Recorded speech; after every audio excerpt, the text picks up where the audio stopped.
And you talked about stress in your book, and you've mentioned it a little bit already today. So we think about diet a lot, but really stress can cause candida overgrowth too. Can you talk about that relationship a little bit? Stress is the number one body breaker. We seem to ignore that. We don't really understand what it means. And when we're getting into stress, we're talking adrenal hormones, which is adrenaline and cortisol, which then, inflames the body, also raises sugar. So it raises insulin levels. And that's the direct relationship is we all have stress. It's how we manage it. So with men, men like to keep it in and they say everything's good. But I find for men particular, exercise is one of the best downloads. I think that's the thing they're most easy to do.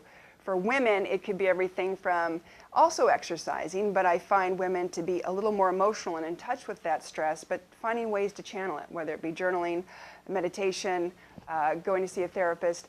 But the fact is, stress has so much of an impact that I think even if you're eating a clean diet, taking supplementation for quality aging, if you're not managing the stress, you're either not going to see full improvement in what you're working on, or the body will still collapse more. It is probably the most important thing to pay attention to. And, like I said, the management factors is if you have a job you don't like, but you know you have to support your family, then what can you do as an adjunct? What's a hobby that you could do? What's another creative endeavor? Are you having fun with your kids on the weekend? Anything you can do to download so the mind is not going a mile a minute and you feel as though it's this constant thread of anxiety that's pulsating with the thoughts and in your body, because really that's wreaking havoc in these adrenal hormones. Cortisol is the most inflammatory thing in the body if it's not balanced.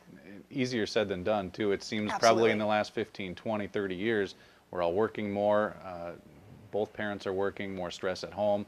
I mean, it just seems to be more than probably there was 15, 20, 30 years ago. Absolutely. And it saddens me because in my practice, I can say in the last several years, what's on people's symptom list when they're filling out the questionnaire is not just the depression or not just like a little fatigue, or maybe they have sinus issues or a rash, but almost everybody is also check marking anxiety and depression. And it's just getting to a level that seems to be stronger and stronger, and we're not finding more tangible ways to do that. And I think a very simple, powerful way is meditation, and I know that scares a lot of people.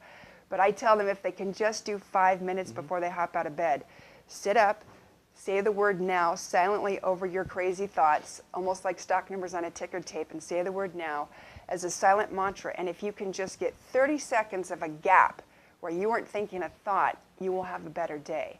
And hopefully that 5 minutes will turn into 15 and 20 minutes. But I think that's probably the best tool I can offer anybody beyond exercise, because you don't have to make that much more time. You don't have to go to the gym, have a membership. It's something you can do for free.